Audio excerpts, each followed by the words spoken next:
This is my review of my 2020 Suzuki Jimny. Stick around to the end because there's a little surprise.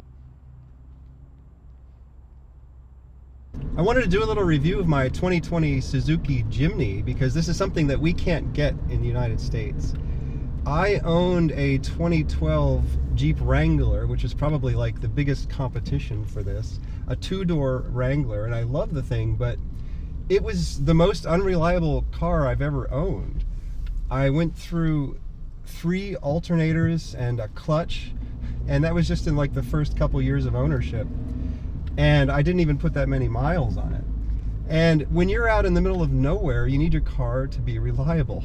And so I always like the idea of getting a Suzuki Jimny because it's kind of like a Jeep Wrangler, but it's Japanese, so it's hopefully going to be a little bit more reliable.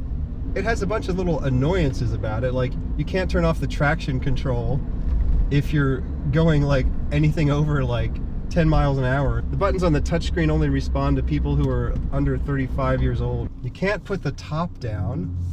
You can't fold the windshield down. I don't think you could take the doors off. One of the coolest things about the Jeep Wrangler was you could easily just take the back seats out. And the Jimny doesn't make it easy at all. You have to take out some bolts and they're really in there tight. But we've actually taken this off-roading and it's a blast. Overall, I'm in love with this thing. I actually did consider getting one of the old style Land Cruisers, the 70s series, whatever they're called, 79 series or something like that. I looked into getting one of those, and this is like more like what a Land Cruiser really used to be, like back in the 70s when they were tiny.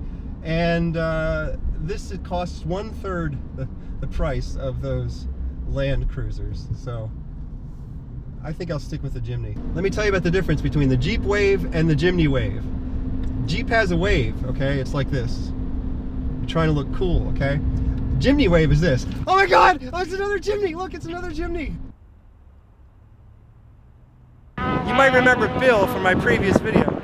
The guy from House of Alpaca. Let's check in and see what he's up to today.